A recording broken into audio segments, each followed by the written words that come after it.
Welcome to Logged In. I'm Domonique Foxworth, and a lot of things have happened since we last talked. But as usual, I'm too damn old to keep up, so luckily I have my friend Sheila here. Hello. Welcome. Talk me through this madness. So today, we're talking about Brittney Griner's future, the BET Awards, and Verzuz. But apparently, the people like it when you introduce my old ass to new music. So what you got for me today? I got some hot shit for you today. Okay, well, it's called You're gonna get us shit. bleeped out. I know. Someone. Somebody press the beep button. Yeah, but that's what it's called. Okay. It's Cardi this B. is reporting. Yeah. You're just doing accurate Right. reporting. Great. Get away with that. So it's Cardi B. Yeah. So I'm assuming it's about sex. But anyway, who else is in it? Kanye West. Okay, so I'm assuming it's also crazy. A little bit. And Lil Durk. Oh, so it knocks. We're hitting all the angles here. I'm and looking Tay for Keith produced it. Oh. Yeah, it's gonna be a banger. So it might be the song of the summer. Is that what we're looking for? I think so. Anything they touch to me is gold. It's magic, and we need a song of the summer. So. All right, we go from new music to Verzuz. Did it die this weekend? Verzuz died in the pandemic. Verzuz died months ago. Okay. But this week was particularly bad. Like there was a bunch of like former teen heartthrobby. Don't do that, because they're still my heartthrobs, okay? Well, they aren't still teens. They're still your heartthrob. So you, Ray J, singing with his baby in his arms. Actually, Mario has always been my type of guy. Oh, I love me Baltimore. some Mario. Nice. Yeah, I think Mario's the only one that came out of this Verzuz looking okay, right? So what happened at this great event? Well, in addition to Verzuz being dead, Omarion's career might have died last Verzuz. It was bad. I don't think he can sing. Yeah. It was sounding pitchy. And according to his B2K former members, because they showed there's paperwork that he's not a member anymore, it's always been the case. But my man Mario from Baltimore held it down. Mario, if you're watching this. Okay. Woo! Well, wait till the end of the show to give out your social. Maybe Mario will find you. All right. So anyway, the BET Awards also happened this weekend. There wasn't much social buzz, at least for me. Well, there wasn't much positive social buzz, to be fair. I saw some Lil' Kim slander. There are pictures of her and the many things that she had doctors do to her body. Singer Gevion struggled to sing, and here's a clip of his microphone's reaction. That was fun. I do love the internet. It is undefeated, but I think one of the toughest parts of the BET Awards was the In Memoriam segment.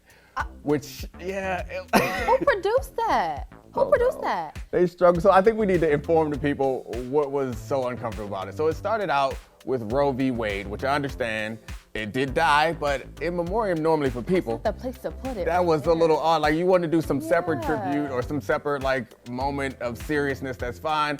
And then they also had a picture of Masterpiece's daughter, the one that's still alive. Nasty word. That's Someone not didn't good. do their research. Like, what happened? And then, I'm not done. And then they honored Kevin Samuels, who, like, I understand we don't want to speak ill on the dead, but the In Memoriam segment, like, I think it's okay to leave people out that are a little problematic, especially when it's not that he is problematic and famous. He's famous because he's problematic. So he's a black man who died. So I understand the BET Awards wants to give him some love, but how do you do a think- tribute with Sidney Poitier and Kevin Samuels like back to back? That's wild behavior right yeah, there. that is a bad move. So Wow. like Kevin Samuels and Sidney Poitier in the same tribute feels uncomfortable. That's crazy. But I couldn't help but have this feeling that the BET Awards kind of feels like it jumped the shark. You don't know what jump the shark means. No. You're so young, I'm so old. So Jump the Shark, let me explain this to you and the other children that are watching. It's like a TV show reference. I think it goes back to Happy Days. So Happy Days, my God. old show with the Fonz, leather jacket. Hey, that guy kicked the jukebox. None of this makes any sense to you. It's before my That time, looks like but I'm Rita. aware of it. No, Anyway, the that's point about it, I is, think. that show was really popular for a long time, and then at a certain point, they had an episode where someone had to jump over a shark, and that was like the moment when the show went downhill. So now, going forward, when shows start to go downhill, you say that they jumped the shark. So the point is the BET Awards dead, and can it be saved? Thank you for today's history lesson. Ancient history at that. Yeah, I think the BET Awards went downhill when Beyonce stopped showing up, and that's always an indicator. Just like the production value, they always run over by like an hour. Like they don't know this is coming every year. Plan better. The run over time doesn't bother me because I've already learned that you got to DVR the show afterwards. This year was College Hill, so you DVR the show after. That's fine. what does kind of bother me is it feels like disjointed.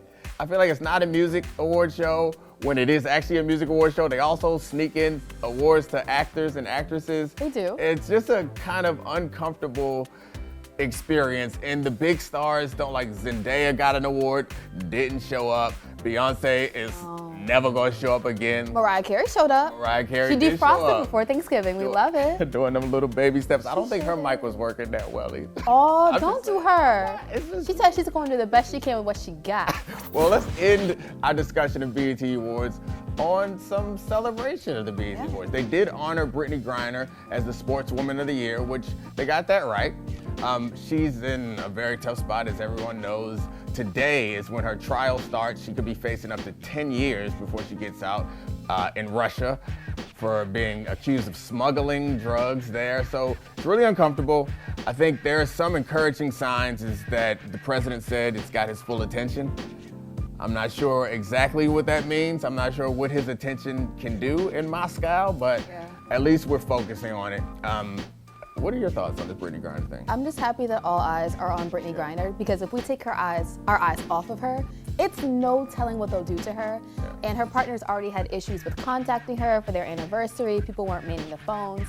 And I just really hope that she comes back safely and is able to mentally recover from them too, because I can't imagine what she's going through over there. I think the interesting social media part of this story is that I remember when it first happened, it was like a big thing, and then the response was, don't talk about Brittney Griner because you're like increasing her value to the Russian government. Now we switch to like, now we need to tweet about Brittney Griner. And sometimes like we get criticized in general for like tweeting, not actually acting. We're at a point now when there's nothing we can do. Like unless we're gonna organize some sort of CIA execution mission to get her out. Otherwise, we just hope that they get bored or think of something else and come to their senses. Someone else, I don't know, but I will say I think personally Twitter did kind of wake our people up over here, because at least we got a statement that the full attention is on Brittney Griner finally. All right, well, that's not fun, but let's try to end on a good note. This week, I am responsible for bringing the TikTok of the week. And please, afterwards, you can let me know whether you think it was funny or not. Okay. But this is my offering to you. Do you like it? Negativity can be like an addiction. Heal it by being positive and feed your mind good and optimistic thoughts only. Oh no, the Dr. Umar me jumped out. He has to enunciate. You can't do that. I mean, he got like an accent or something, but it was a split second of fury where I reached for my sword also, like my man, but then it was like, oh, it's okay. No, I need the closed captions. I need him to let us know what he said, because, sir. Oh man, assume the best of people. Well, Sheila, thank you so much. It's been a pleasure as always. For anyone who wants to find you, especially if your name is Mario, where can they find you? You can find me on Instagram at toldby.she or on Twitter at toldbyshi. All right, y'all know the deal. Don't look for me on social media, but you can find Andscape on Instagram, Twitter, and TikTok at ANDSCAPE. I don't know why I spelled it. That was good though. I know I did. Help the people out. I know my love letters. it. I know my letters. All right, remember to give this video a like, subscribe to the channel, and be sure to check out our playlist logged in on our page to see more of us. Bye. Thanks for watching Logged In. If you like what you see, make sure you comment, like, and subscribe to see more from Andscape.